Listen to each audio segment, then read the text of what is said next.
Là.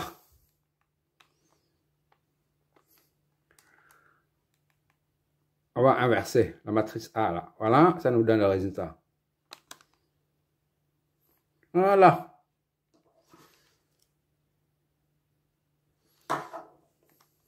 Tu vois là? Tout est en nombre complexe sous forme cartésienne. D'accord? Je vais noter tout ça. Ok, d'accord? Ça, c'est 5,782 moins 0,02 G. Voilà. 36, 799 G. Voilà. On ne peut pas convertir en module et phase en même temps tout ça. Il faut faire un par un. La calculatrice n'est pas capable de le faire. Donc on met en module et phase directement. On fait un par un, d'accord?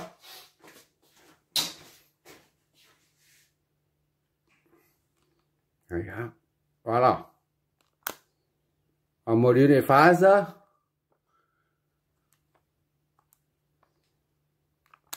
Voilà. 578 et 198 millidegrés. Moins millidegrés. Ça signifie. Bon, je note tout ça. 5, 7, 8, 2. 5, 7, 8, 2 et moins 0,198 degrés. Ça fait millidegrés. 198 millidegrés. Moins, d'accord? Maintenant, le deuxième. Voilà. Vue. Module et phase. Hop. Ok, d'accord. Moins 10 degrés. Bon. 1, 431, moins 10,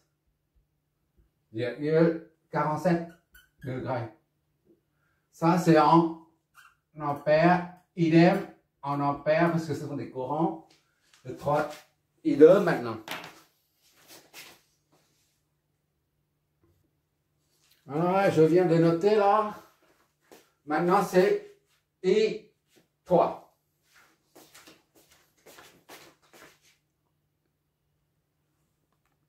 V, hop là.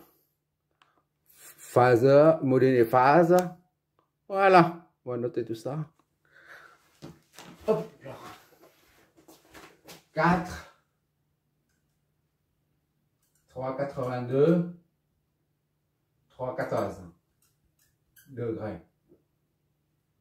Et 3,14 degrés. Ça, c'est courant, ampère. Et maintenant, I4.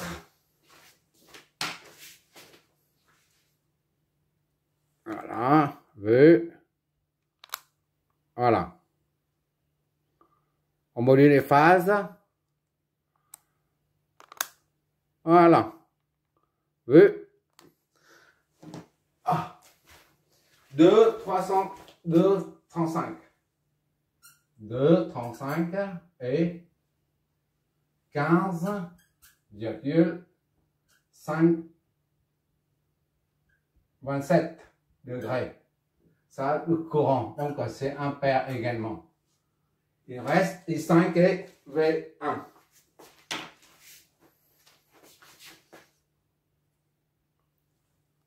Voilà. V, hop là.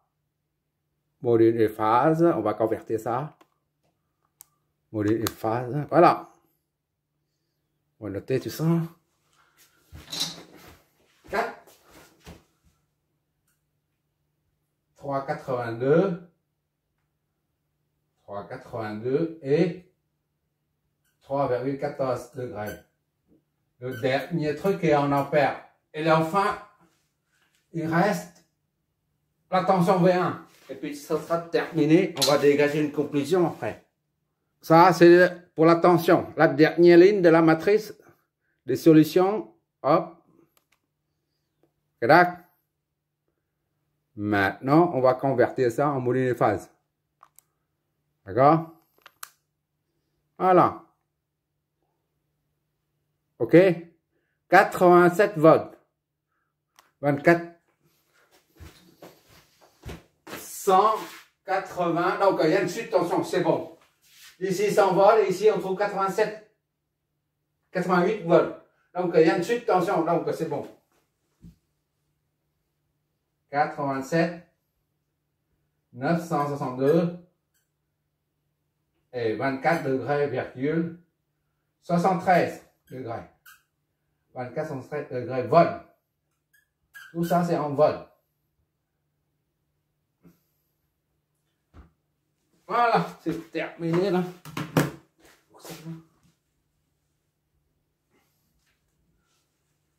V2.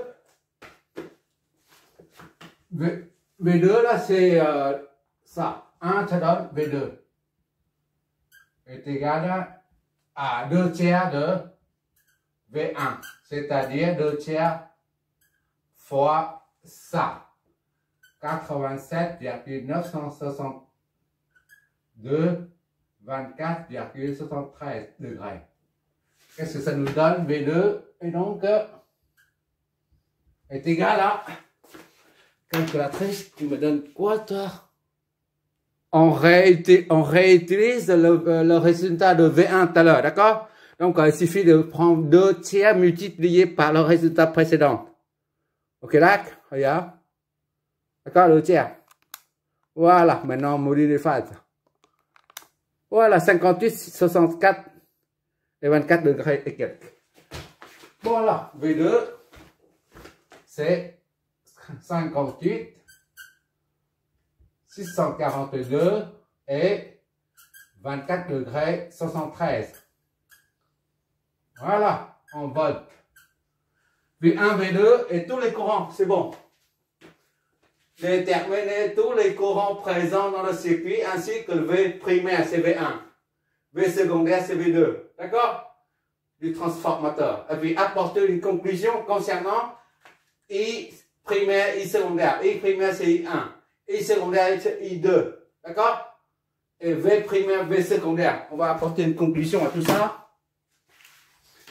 Bon, tout est là. Le résultat notre. Voilà, on arrive au bout. Bon, c'est quoi comme conclusion à tirer? On va essayer de conclure. Déjà, V1 et V2. V1, là, on a 24,73. D'accord? V2, c'est 24,73. Autrement dit, la tension au primaire et au secondaire sont en phase. Elles ont la même phase. D'accord? Et le rapport de tension, là, 2 tiers. 2 sur 1, 58,642 divisé par, on prend l'amplitude seulement, d'accord? Divisé par V1, 87,962. D'accord? Regarde bien, ça donne bien 2 tiers. D'accord? 2 tiers, c'est la même chose. D'accord? Regarde, 2 tiers. D'accord? Donc, on vérifie, ça c'est pour vérifier seulement. Mais la conclusion concerne la phase 24,73, 24,73. V1 et V2, même si c'est orienté l'un vers le bas, l'autre vers le haut, on a la même phase pour V1 et V2, primo. Et secondo, I1 et I2. D'accord? I1, il est là. I1 et I2. Ces deux-là. D'accord? I1 et I2. comme dans tous les exos concernant le transformateur qu'on a jusqu'à présent.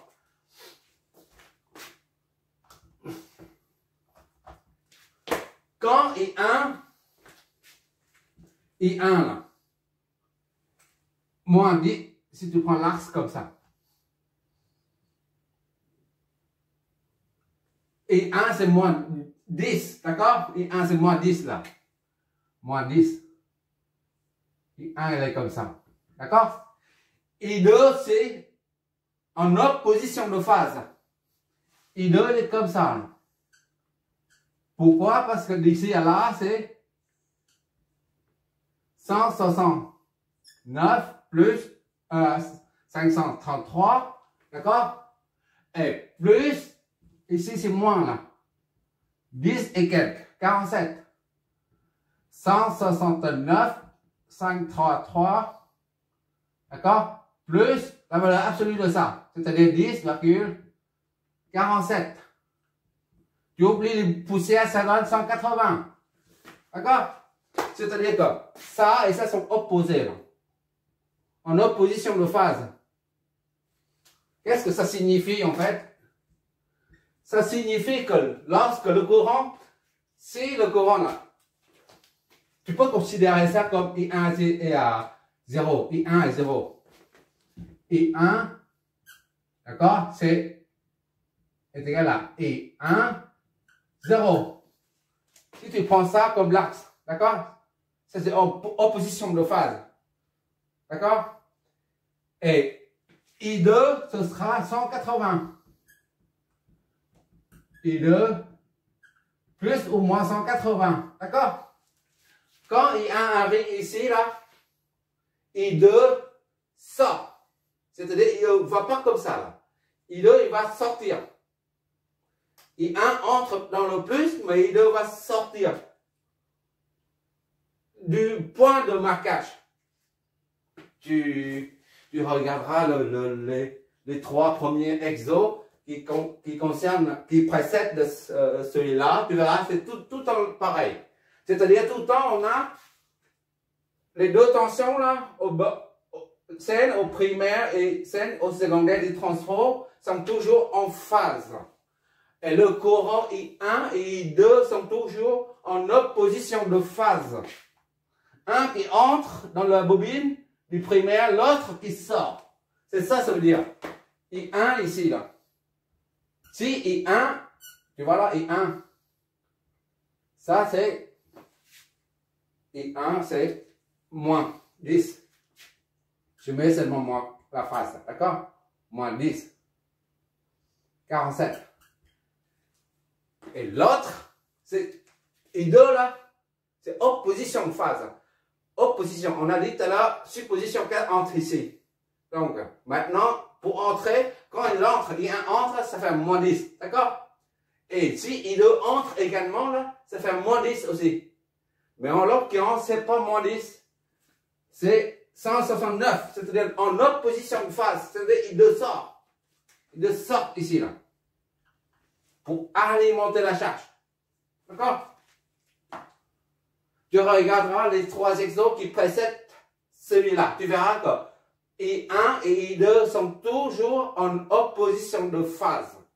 Et la tension V1, V2 sont toujours en phase. Voilà la conclusion. Si, voilà.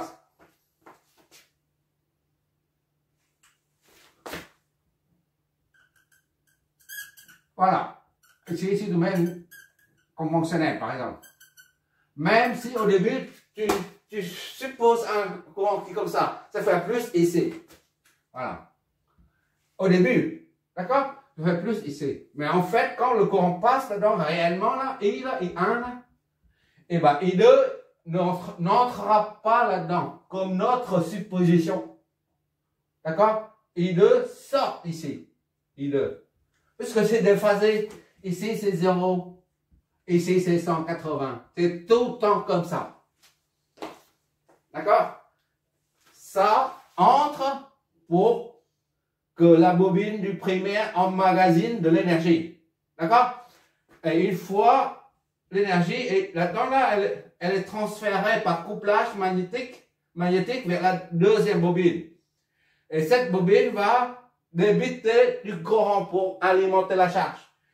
Et par conséquent, qui dit débiter dit le courant qui sort de là. Qui sort de là. D'accord? Là, c'est comme si une bobine, une pile. Pôle plus, pôle moins. Et le courant sort d'ici pour alimenter les charges qui seront raccordées là-dessus. Voilà. Le sens du courant I1, I2, c'est comme ça. La tension est comme ça. Ça, c'est récepteur. D'accord? Le courant et la tension s'opposent.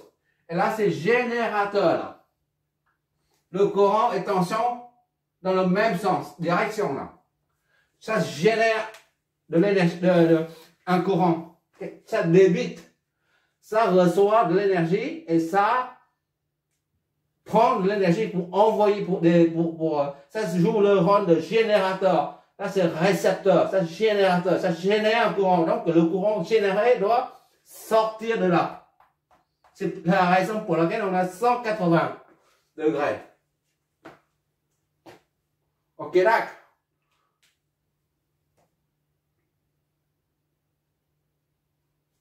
Convention récepteur ici.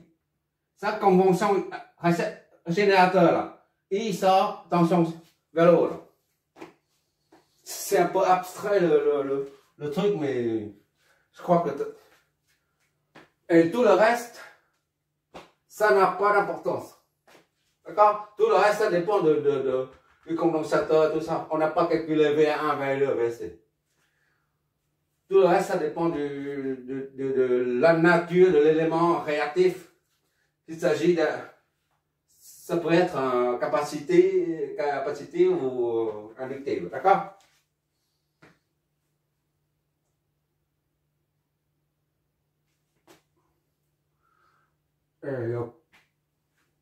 Ça, c'est le 8 ou 9, 7e, je ne me rappelle plus. Le prochain, on va faire un qui fait ça. Deux sources, voilà. Deux sources pour voir ce que ça donne. Pour l'instant, on a une seule source. On vient de dire, cette source va alimenter cette bobine. Et cette bobine, la bobine du premier transformateur et donc, joue donc le rôle de récepteur. D'accord? Et le deuxième joue le rôle de générateur. Ça génère un truc, l'énergie vers la charge. Là, c'est depuis les premiers exos jusqu'à présent. Mais le prochain exo, on va faire, disons, deux sources de tension ou de courant. D'habitude, vous faites tension, maintenant, vous faites courant pour voir ce que ça donne. D'accord? On va faire ça. Deux sources de courant. Voilà. Ou tension, c'est la même chose. D'accord? Bon. Maintenant, la prochaine fois, on verra laquelle des deux bobines joue le rôle de récepteur ou de générateur. Puisqu'il y a deux sources. Il ne faut pas dire ça, c'est le primaire, parce que c'est alimenté par cette source. Mais tu peux aussi dire ça, c'est le primaire, la bobine, puisqu'il est raccordé à une autre source. D'accord? On verra bien ce que ça donne. Le prochain exo. On augmente progressivement le côté abstrait, les difficultés des exos. Tu regarderas le résultat des simulations. Tu vois bien, I5, il y en a ici, là. 3,14. Le déphasage. I5, c'est là. Il y a un courant qui circule là-dedans, là. I5. D'accord? Tu regarderas le résultat des simulations. Merci d'avoir regardé.